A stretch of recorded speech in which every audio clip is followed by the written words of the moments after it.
Hi friends, എന്നെപ്പോലെ പ്രായം കൂടിയ ആൾക്കാർക്ക് വേണ്ടിയാണ് ഞാൻ ഈ വീഡിയോ ചെയ്യുന്നത്. 60 വയസ്സിന് താഴെ പ്രായമുള്ളവർ ഈ വീഡിയോ കണ്ടിട്ട് എന്നെ പരിഹസിക്കരുത്. നിങ്ങൾക്കൊക്കെ ആർട്ടിഫിഷ്യൽ ഇൻ്റലിജൻസിനെ കുറിച്ച് നല്ല അറിവുണ്ടായിരിക്കും. എന്നാൽ 60 വയസ്സിന് മേൽ പ്രായമുള്ള എന്നെപ്പോലുള്ള ചിലർക്കെങ്കിലും ആർട്ടിഫിഷ്യൽ ഇൻ്റലിജൻസിനെ കുറിച്ച് ഒട്ടും തന്നെ അറിവുണ്ടായിരിക്കില്ല. അങ്ങനെയുള്ളവർക്ക് ഇതൊരു സഹായമാകട്ടെ എന്ന് ഞാൻ കരുതുന്നു. ഇത് ബേസിക് ആയിട്ടുള്ള ഒരു എക്സ്പ്ലനേഷൻ മാത്രമാണ്. വളരെ ഫാസ്റ്റായിട്ടാണല്ലോ ഇന്ന് ലോകം മുന്നേറിക്കൊണ്ടിരിക്കുന്നത്. ഇത്തരം മാറ്റങ്ങളോട് പൊരുത്തപ്പെടാനും നാം ബെറ്റർ ആയിക്കൊണ്ടിരിക്കാനും ശ്രമിക്കുക. അപ്ഡേറ്റഡ് അല്ലാത്തവർ ഔട്ട്ഡേറ്റഡ് ആയി പോകും എന്ന് ഓർക്കുക. ഇനി അങ്ങോട്ടുള്ള യാത്രയിൽ എന്തായാലും AI മനുഷ്യനോടൊപ്പം ഉണ്ടാവും. മനുഷ്യന് പകരമല്ല, മനുഷ്യന് സഹായിയായി കൂടെ ഉണ്ടാകും. അതുകൊണ്ട് AI എന്താണെന്നും അത് നിത്യജീവിതത്തിൽ ചെലുത്തുന്ന സ്വാധീനങ്ങൾ എന്താണെന്നും ഒക്കെ നാം അറിഞ്ഞിരിക്കേണ്ടത് അത്യാവശ്യമാണ്. അറിവില്ലായ്മ മൂലം പ്രായമായവർ പല ചതിക്കുഴികളിലും പോയി പെടുന്നുണ്ട്. അത് മനസ്സിലാക്കിയത് കൊണ്ടാണ് ഞാൻ ഈ വീഡിയോ ചെയ്യാൻ തീരുമാനിച്ചത്. എന്താണ് ആ ചതി എന്നറിയുന്നതിന് മുമ്പ് എന്താണ് ആർട്ടിഫിഷ്യൽ ഇൻ്റലിജൻസ്, എന്താണ് അതിൻ്റെ ഗുണങ്ങൾ, എന്താണ് അതിൻ്റെ ദോഷങ്ങൾ എന്നൊക്കെ ഒന്ന് മനസ്സിലാക്കാം. എന്താണ് AI? ഇതിന് മലയാളത്തിൽ നിർമ്മിത ബുദ്ധി എന്നാണ് പറയുന്നത്. മനുഷ്യനെ പോലെ ബുദ്ധിയുള്ള ജീവികൾ കാര്യങ്ങൾ കൈകാര്യം ചെയ്യുന്നത് പോലെ വിവിധ പ്രവർത്തനങ്ങൾ ബുദ്ധി ഉപയോഗിച്ച് കൈകാര്യം ചെയ്യാൻ യന്ത്രങ്ങളെ പ്രാപ്തരാക്കുന്ന ഒരു സാങ്കേതിക വിദ്യയാണ് AI അഥവാ ആർട്ടിഫിഷ്യൽ ഇൻ്റലിജൻസ്. മനുഷ്യൻ്റെ ബുദ്ധിയെ അനുകരിക്കാൻ കഴിവുള്ള യന്ത്രങ്ങളെ സൃഷ്ടിക്കുക എന്നതാണ് AIയുടെ പ്രധാന ലക്ഷ്യം. പണ്ടൊക്കെ കായികമായ കാര്യങ്ങൾ ചെയ്യുന്നതിന് വേണ്ടിയാണ് യന്ത്രങ്ങളെ നാം ഉപയോഗിച്ചിരുന്നത്. എന്നാൽ ഇന്ന് ബുദ്ധി ഉപയോഗിച്ച് ചെയ്യേണ്ട കാര്യങ്ങൾ പോലും യന്ത്രങ്ങളെ കൊണ്ട് ചെയ്യുകയാണ്.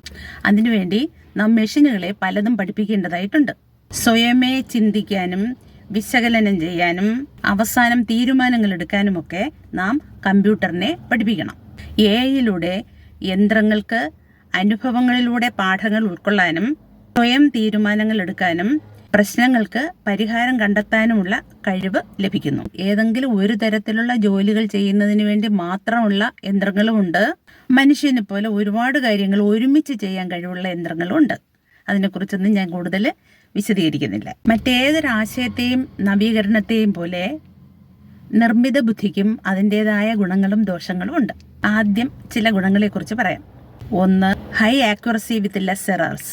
AIയിൽ പ്രവർത്തിക്കുന്ന സാങ്കേതിക വിദ്യകൾക്ക് മനുഷ്യൻ വരുത്തിയേക്കാവുന്ന തെറ്റുകൾ കുറയ്ക്കാൻ സാധിക്കും. 2, അവൈലബിൾ 24/7. നമുക്കറിയാം, മനുഷ്യർക്ക് ജോലി കണ്ടിന്യൂസ് ആയിട്ട് ചെയ്യാൻ പറ്റത്തില്ല. ഇടയ്ക്കൊക്കെ അവർക്ക് റെസ്റ്റ് വേണം. 24 മണിക്കൂറും മനുഷ്യന് ജോലി ചെയ്യാനേ പറ്റത്തില്ല.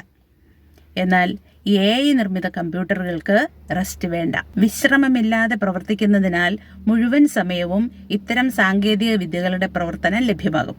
3, ഫാസ്റ്റർ ഡിസിഷൻ. മനുഷ്യന് തീരുമാനങ്ങൾ എടുക്കാൻ ചിന്തിക്കണം, അതിന് കുറച്ച് സമയം ആവശ്യമാണ്. എന്നാൽ AIക്ക് വിഷയങ്ങളെ വേഗത്തിൽ അപഗ്രഥനം നടത്താനും തീരുമാനങ്ങൾ എടുക്കാനും സാധിക്കുന്നതിനാൽ പെട്ടെന്ന് റിപ്ലൈ കിട്ടും. 4, takes risks instead of humans. നമുക്ക് റിസ്ക് ഉണ്ടാവാൻ സാധ്യതയുള്ള, അതായത് ഒരു ബോംബ് എക്സ്പ്ലോഷൻ നടന്ന സ്ഥലം, സമുദ്രത്തിൻ്റെ അടിത്തട്ടിലുള്ള എക്സ്പ്ലോറേഷൻ, ഒരു പകർച്ചവ്യാധി വ്യാപിച്ച ഇടം എന്നീ മേഖലകളിൽ ഒരു AIയെ നിയോഗിച്ചാൽ നമുക്കുണ്ടാകാവുന്ന റിസ്ക് കുറയ്ക്കാൻ സാധിക്കും. 5, ന്യൂ ഇൻവെൻഷൻസ്. AI കൊണ്ട് ധാരാളം പുതിയ പുതിയ ഇൻവെൻഷൻസ് എല്ലാ മേഖലകളിലും ഉണ്ടായിട്ടുണ്ട്. നമുക്കറിയാവുന്ന കാര്യങ്ങളാണ് AI camera, Jerry, Alexa, Google map, Google translators, ChatGPT, photography മേഖല, സ്പേസ് ആൻഡ് ടെക്നോളജി മേഖല, ഇവയിലൊക്കെ ധാരാളം ഇംപ്രൂവ്മെൻ്റ് ഉണ്ടാക്കാൻ സാധിച്ചിട്ടുണ്ട്. എന്തിനേറെ, ഇന്ന് ഡ്രൈവറില്ലാതെ ഓടിക്കുന്ന കാറുകൾ പോലും AIയിൽ അധിഷ്ഠിതമാണ്. ഇനി AIയുടെ ദോഷഫലങ്ങളെക്കുറിച്ച് മനസ്സിലാക്കാം. 1, ഹൈ കോസ്റ്റ് ഓഫ് ക്രിയേഷൻ.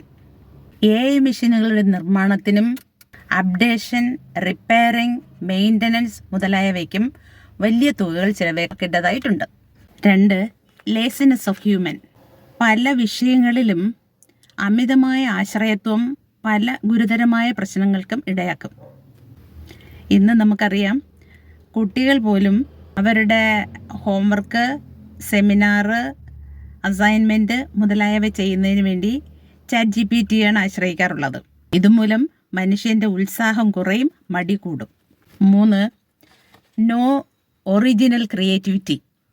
മനുഷ്യന് thinking capacity, creativity, imaginative power, mental power ഇവയൊക്കെ ഉണ്ട്. AI-ക്ക് ഒറിജിനൽ ക്രിയേറ്റിവിറ്റി ഇല്ല. യഥാർത്ഥത്തിൽ ഇപ്പോഴത്തെ കുട്ടികൾക്ക് അസാമാന്യമായ ബ്രെയിൻ പവറാണുള്ളത്. ഒരു പരിധിക്കപ്പുറം ഇത്തരം മെഷീനുകളെ ആശ്രയിക്കുന്നത് കുട്ടികളുടെ ക്രിയേറ്റിവിറ്റി, മെൻ്റൽ കേപ്പബിലിറ്റി ഇവയൊക്കെ കുറയ്ക്കും. ഇത് ഭാവി തലമുറ നേരിടാൻ പോണ ഒരു ഗുരുതരമായ പ്രശ്നമാണ്. 4. Can think out of the box. എത്ര സ്മാർട്ടായ മെഷീനായാലും ട്രെയിൻ ചെയ്തു വെച്ചിരിക്കുന്ന ലിമിറ്റിനപ്പുറം അതിന് പോകാൻ കഴിയില്ല. 5. No feelings, no emotions. എത്രയൊക്കെ ആണെങ്കിലും അതൊരു മെഷീൻ മാത്രമാണ്. അതിനൊരിക്കലും ഒരു മനുഷ്യനുമായി ഒരു അറ്റാച്ച്മെൻറ്റോ ഫീലിങ്സോ ഒന്നും ഉണ്ടായിരിക്കില്ല.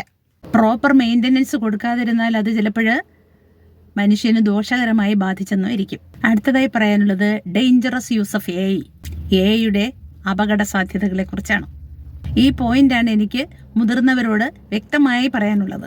ഈ വീഡിയോയിൽ പറഞ്ഞാൽ വീഡിയോ നീണ്ടുപോകുമെന്നുള്ളത് കൊണ്ട് ഇപ്പം നിർത്തുന്ന, അടുത്ത വീഡിയോയിൽ അതിനെക്കുറിച്ച് സംസാരിക്കാം. Thank you. ഒരറിവും ചെറുതല്ലെന്ന് ഓർക്കുക.